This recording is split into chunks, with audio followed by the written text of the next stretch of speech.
Okay, hello and welcome to episode 2 of our CIE IGCSE Language and Literature revision videos. Now for this episode we're going to be looking at another poem. It's A Different History by Sujata Bhatt.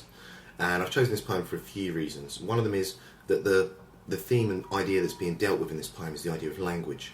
And that how we consider language and how we treat it is very important when looking at other aspects of the literature syllabus, as well as looking at the language paper itself. And the second reason is there's a bit of background information that you need to know for this poem, and we're going to look at analysing and discussing the techniques used. But once we've done that, it's going to be up to you to draw your own conclusions and make your own judgments, and that's really important in literature. You need to be bringing your own personal insights to each poem we're looking at. So, A Different History by Sujata Bhatt.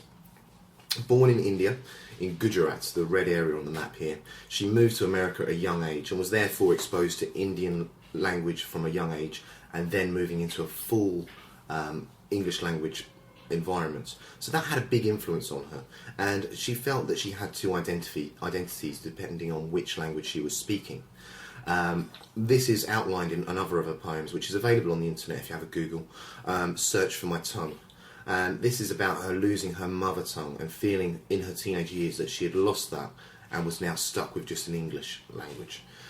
So looking at some background information for the poem itself, this is colonial Indian history. Colonial means to be part of an empire, to be a colony. And this happened to India for a fair few hundred years. From around the 18th century, we had the British Empire taking over India in the most part. So this is the other side of the William Wordsworth's Mighty Heart. This is a country who is responding and beating with the pulse of London's decisions on the far side of the world from it. So from the 1750s, the East India Company, which was a branch of the British government set up to deal with the trading with Asia, was in power over 2/3 of India. And it was then criticised. India was claimed to have a deeply ingrained backwardness. And so to try and make it more British, to anglicise the country, they started giving free English language education. So young children could come along and learn a free education, but they had to do so through the medium of the English language. The other thing was Christianity. That was much more pushed in the country after this time, and it was very difficult to worship openly and frequently in another religion. And these religions were criticised as a superstition, whereas Christianity, was Christian logic that was the way forward. And naturally the Indian population really felt quite repressed and restricted by these rules. So now, to look at the poem itself, Great Pan is not dead. He simply emigrated to India. Great Pan is an ancient Greek god. We'll be looking specifically at him in a second, but just to be an idea here is that culture can move, culture can travel around, so an idea of Greek religion, ancient Greek religion, has moved to India. Something else to notice, with the restriction of religion, a lot of these ideas and these gods were worshipped very openly up until the 18th century, and since then many religions have been forced aside. India is still extremely diverse in the amount of religions it has, but it was restricted after this time.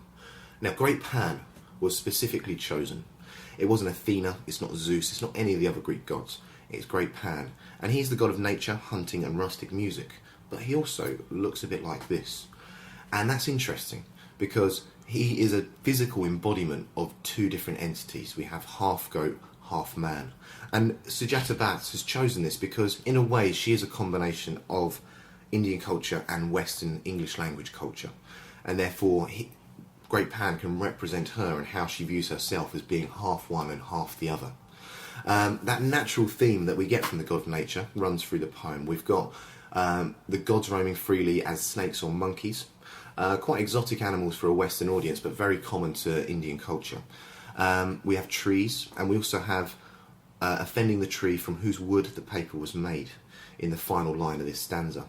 And that's key because that's a message that literature, books, comes from nature. It's made from paper, which is a natural process.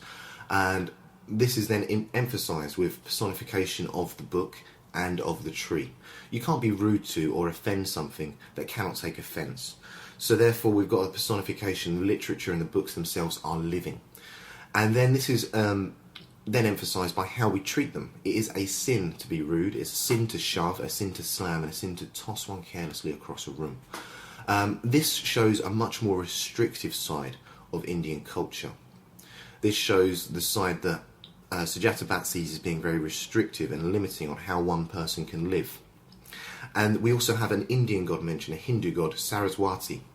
And she's the god of literature and music. And the idea of not disturbing her suggests that people meddling and being involved in literature is the wrong thing to do. It's something to approach like an act of worship instead of it being something for you to enjoy and make the most of, which is really the proper way to be looking at literature. So just to recap there, this might be something you might want to pause on the video to take some notes from. It's satirical, it's criticising Indian culture. Interesting, if you look at how it's laid out on the page, we have certain spaces put in to emphasise points. All poetry is designed to be read out loud, so these spaces encourage pauses which then emphasise what is being said. There's repetition of sin which mixes well with the imperative you must. All these orders, the criticisms of Indian culture that we see. Books, literature comes from nature, is a natural process. So that's our final point for the first stanza. Looking at the second one now. Now this works in a similar structure to William Wordsworth's Octave and Sestet, with a concluding stanza, a concluding section, which has a much more forceful tone again. We start off with which language has not been the oppressor's tongue, which language truly meant to murder someone. So these two rhetorical questions, once we see a rhetorical question, we're automatically thinking, is it an angry tone, is it sarcasm, is it a mocking tone? And both of those work for this. And whichever way we answer these questions, we can see that there is a connection between identity, cultural identity, and language. So whether we think that language has been the oppressor's tongue, every single one, and has murdered, or whether we think language is separate from oppression and language is separate from murder, either way we can see that there is some kind of connections, and we do see those things together. We then have a semantic field, a few words together which give an idea and a theme: torture, cropped, scythe, and conqueror. These all inspire thoughts of the colonial conquering of India and give us a quick reference to the history of what's happened in that country. And after all that bloodshed, after all that fighting and sadness, we come to the point that the unborn children grow to love that strange language. So it becomes natural. These cultures do merge, and it does carry on then, and everyday life does resume. Personal story connected to that, I've said to a few of my English groups, is that my family, all my ancestry is Irish, and Catholic Irish from the south, the Republic. And historically, my ancestors would have spoken only Gaelic, the Irish language. And at a certain time in the history, they would have seen English as the language of the enemy, the oppressor. And so now what they would make of the fact that I'm actually an English language teacher, I don't really want to think about what that may mean to them. So thinking about stanza 2 again, it's indented, it stands out upon the page. There's definitely a marked emphasis by the poet Sujata Bhatt that this is separate. The tone is angered, it's confused. How can it be that after all this, it ends up being the normal everyday thing? So we've said about the rhetorical questions and the semantic field. And the last thing, the structure of this poem. In our previous episode, we looked at Wordsworth's Westminster Bridge, and that has a very rigid structure, a very rigid rhyme scheme, and a line length. This has none of those things. All poetry, as we said, is designed to be read out loud. So William Wordsworth's poem would have sounded beautiful, it would have rhymed, it had a rhythm to it, whereas this one doesn't. So when we're listening to it, the idea is we focus on the message, what is being said in this poem. Okay, so just now looking at themes. Culture. Cultures vary, but they have connections. English rule removed a lot of India's natural growth, but culture still would have grown, and it wouldn't be the same now as it was then. We can see that with William Wordsworth's Westminster Bridge. The language used there and the way that he spoke is uncommon to a modern day English speaker. But there's been no conquering of England since then, it's just naturally changed. And this goes on, it varies with time, and time will influence each culture into new versions. We can see with any language how it's developed and how it changes. Language is identity. It's something that does reflect who we are, and we do feel that we belong by having a language. And language is also thought. Language is not reality, it is an abstract concept that we use to describe and communicate and think about things. Sujata Bhatt, when asked about which language she thought was best for poetry, She said that no language is the best, no language is the right language to use, because no matter what you're writing and no matter which language you're using, you're trying to translate reality into that language. So that's an interesting thought to take away, that words are completely abstract and separate from what is actually going on. The image of Great Pan representing Sujata Bhatt. 2 points about him. He is a combination of two cultures, two identities in one, and he also emigrates. So cultures are combinations, and cultures do move as well. Saraswati, representing the idea of literature being something to worship, which we know isn't true. We shouldn't be respecting literature so greatly that we worry about disturbing it. It's a much more open thing for us to use. So some questions now for you to take away. How many cultures influence you? Are you a combination of many, like most people are, or do you believe that you are just one culture? Many people believe that they only have one cultural influence within them, but often the truth is that there are many.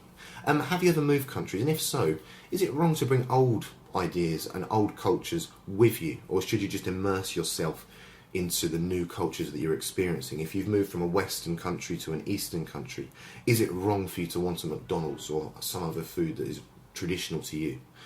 And do you think your language is important to who you are? How much do you feel you'd be different if you spoke another language? Do you speak other languages, and does that influence you? So a couple of points here. Translations by Brian Friel. This is a play based around the anglicising of the Irish geography. The English Empire ordered to have a road map made of islands, and in this map everything was named in a British manner. And so all these words were translated into an English version. And Yolland, in Act 1, he notices that there is something going on here that is quite damaging to Irish history. And he's an English army officer, but he says something is being eroded. And they're being very careful how they translate the words. But still, even when they try and get the perfect translation, something is missing, something is lost between that. The characters can't put their finger on it, but it might be something that you'd like to consider a bit further. Language is dying out. Languages are becoming much more singular and homogenised. At the present day, there are around 7,000 languages, and by the end of this century, that number will have halved. So we can see that many children being born now, when they die, their language will die with them. And these are languages that we don't know. They're not languages we're familiar with. So should we be upset about that, or is it just an example of efficiency? So final thoughts. We can look at certain sayings and phrases we have in any language, and we can see how they are related to the history of our culture. They are historical languages, but they're also personal.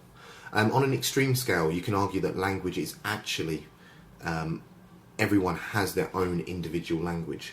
The way they speak, the words they use are individual to them. It just so happens that a lot of the words we use cross over, and therefore we can communicate with each other. And finally, that last point we were just talking about with that map, does a single world language erode history, or does it provide progress? So I've gone over the target 10-minute time for this one, but I hope I've given you a lot of thoughts to take away from this, and I'll see you again for the next episode. Thank you very much.